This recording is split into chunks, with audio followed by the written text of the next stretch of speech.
Good morning, students of 8th class. Today in this lecture, we will going to study steps of crop production in detail.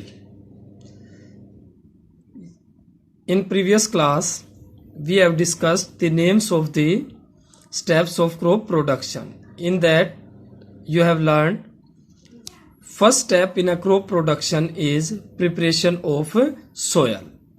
कोई भी farmer किसी भी प्रकार की जब फसल को उगाता है तो सबसे पहले क्या करता है, वो अपनी जो फील्ड की सोयल होती है, खेत की जो मिट्टी होती है, उसको तैयार करता है।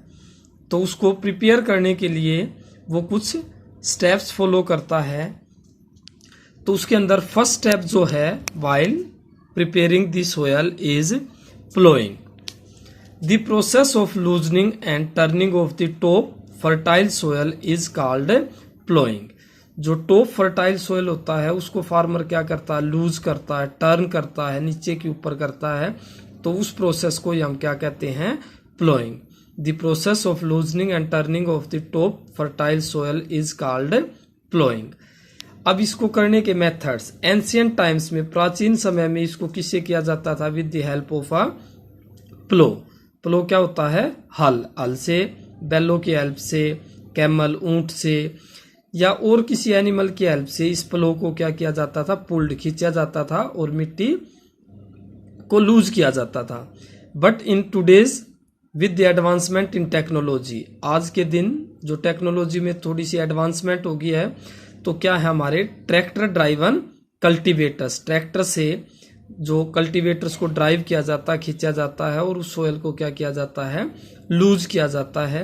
लूज करने का बेनिफिट क्या होता है, जो सोयल के अंदर एयर है वो प्रॉपर अमाउंट में रूट्स को अवेलेबल हो जाती है और जो प्लांट्स हैं उनकी जो रूट्स है वो डीपली पेंट्रेट करती है, ज़्यादा नीचे तक जा सकती है। अगर मिट्टी हार्ड होगी तो वो रूट्स हैं उनको ना ही तो ब्रीथ करने के लिए एयर मिल पाएगी और ना ही उससे क्या होगा, उनकी जो रूट्स हैं, जड़ें हैं, वो ज़्यादा नीचे तक जा पाएंगी।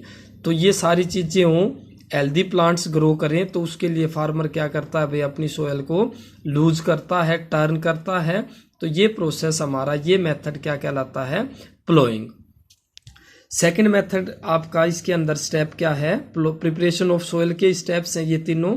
लेवलिंग, लेवलिंग वर्ड से आपको क्लियर है कि लेवलिंग में क्या होता है, कोई भी अनइवन लैंड होती है, जो असमतल जगह होती है, जो यूनिफॉर्म नहीं होती है, उसको क्या किया जाता है, लेवल्ड किया जाता है, इवन समतल बनाया जाता है। इसका क्या बेनिफिट रहेगा, जब फार्मर के पौधे क्रॉप फील्ड के अंदर थोड़े से बड़े होंगे तो उसमें क्या होगा, उसको पानी देने की भी आवश्यकता होगी। अगर आपके खेत की जो मिट्टी है, जमीन है, वो एक लेवल में नहीं होगी तो उसको, सभी प्लांट्स को इरिगेट करना, पानी देना क्या होगा, डिफिकल्ट होगा या पॉसिबल नहीं होगा। तो उसके लिए फार्मर क्या करता है, अपने क्रॉप फील्ड की जो मिट्टी है उसको लेवल करता है। साथ में ही प्लांट्स की हेल्दी ग्रोथ हो तो उसके लिए उसमें क्या ऐड करते हैं भाई, मैन्यूर ऐड करते हैं। तो ये प्रोसेस क्या कहलाता है आपका, मैन्यूरिंग। तो प्रिपरेशन ऑफ सोयल के अंदर 3 स्टेप्स और आ जाते हैं इसमें, प्लोइंग, लेवलिंग और manuring. Once the soil is prepared, जब एक बार मिट्टी तैयार हो जाती है तो उसके बाद नेक्स्ट स्टेप क्या होता है भाई, selection of seeds. Second step क्या होता है आपका, सिलेक्शन ऑफ सीड्स।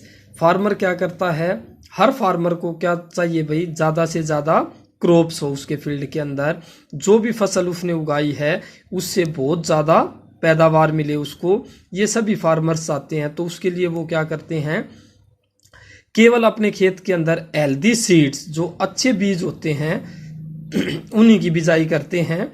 तो उसके अंदर सबसे पहले जो स्टेप्स हैं, हेल्दी सीड्स को कैसे सेलेक्ट किया जाए, तो वो सीड्स को क्या करते हैं फार्मर, वाटर में डाल देते हैं। वाटर में डालने के बाद जो हेल्दी सीड्स होते हैं वो तो क्या होंगे, they settle down at the bottom. जो हेल्दी सीड्स होंगे वो उस पानी के अंदर नीचे बैठ जाएंगे और जो आपके डैमेज्ड या अनहेल्दी सीड्स होंगे वो क्या करेंगे, दे float at the surface of water, वो वाटर के सरफेस पर ही फ्लोट करेंगे। तो फार्मर उन हेल्दी सीड्स को जो बॉटम में सेटल डाउन हो गए थे उनको क्या करेगा, अपने खेत के अंदर डालेगा ताकि अच्छी फसल उसकी हो जाए। अब फिर फर्स्ट स्टेप हो गया आपका, सोयल को प्रिपेयर कर लिया फार्मर ने। सेकंड स्टेप में उसने क्या किया, सीड्स को सेलेक्ट कर लिया, सीड्स भी सिलेक्ट हो गए उसके। तो अब थर्ड स्टेप हमारा क्या आएगा इसके अंदर, वो है भैया आपका शोइंग। जब आपकी सिलेक्शन हो जाता है सीड्स का, तो उन सीड्स को फार्मर घर पर तो रखेगा नहीं, क्योंकि फार्मर ने किस लिए सिलेक्ट किया उन सीड्स को, अपने खेत में उनको बोने के लिए। तो फार्मर के द्वारा शोइंग में क्या होता है, जो हेल्दी सीड सेकंड स्टेप में जो फार्मर ने सिलेक्ट किए हैं उनको वो क्या करेगा, मिट्टी के अंदर, क्रॉप फील्ड के अंदर, सोयल के अंदर मिक्स कर देगा, डाल देगा उसके अंदर। ठीक है भाई। तो इसको शोइंग के, सोयल के अंदर मिक्स करने के भी दो मेथड्स होते हैं हमारे। फर्स्ट क्या है, ब्रॉड कास्टिंग। आपने कई फार्मर्स को देखा होगा, वो सिंपली अपने हाथों से बीज को छिड़क देते हैं खेत के अंदर। तो हाथों से जब बीज को छिड़का जाता है तो उस मेथड को हम क्या कहते हैं, ब्रॉड कास्टिंग। सेकेंड मेथड में क्या करता है, पहले ज़्यादातर ब्रॉडकास्टिंग का यूज होता था या प्लो का यूज करते थे फार्मर्स, लेकिन आजकल क्या है भाई, सीड ड्रिल, या जिसको हम क्या कह सकते हैं, मशीन्स आ गई हैं शोइंग के लिए भी। बीज उस मशीन में डाल दिया जाता है और उस मशीन को ट्रैक्टर की हेल्प से क्या किया जाता है, खींचा जाता है, ड्राइव किया जाता है, चलाया जाता है। और पाइप्स जुड़ी हुई होती हैं उस मशीन्स के साथ, उन पाइप्स में से एक एक